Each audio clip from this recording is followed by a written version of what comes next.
Alors bonjour les amis de la forêt, aujourd'hui je vais vous parler du livre de Fabrizio Calvi, 11 septembre, contre-enquête, sorti en 2011.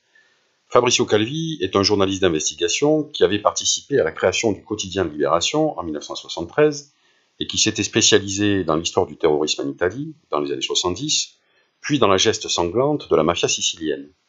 Grand traqueur de scandales d'État, du Crédit Lyonnais à l'Elf Aquitaine de Dédé la Sardine, il va s'intéresser, après les attentats du 11 septembre, aux archives américaines, et notamment à celles du FBI, pour découvrir que la guerre entre les différents services américains, FBI, CIA et département d'État, va être si contre-productive que des apprentis terroristes vont pouvoir s'installer sur le sol américain, en toute impunité.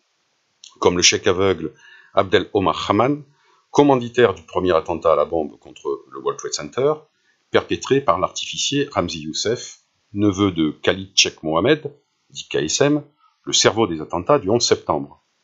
Youssef qui, avec son oncle, avait déjà pensé des attentats terroristes, avec des avions de ligne, dans une opération dénommée Bojinka, découverte par la police philippine en 1995. Rahman, depuis, a été arrêté en 1993, il a été condamné à la prison perpétuité et est décédé dans la prison de haute sécurité ADX-Florence, dans le Colorado.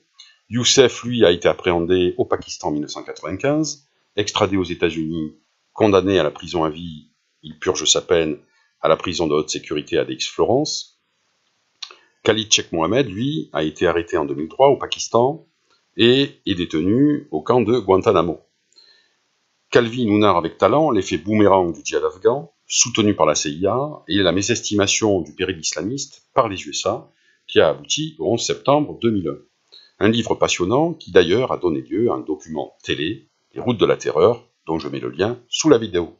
Je vous remercie, à bientôt.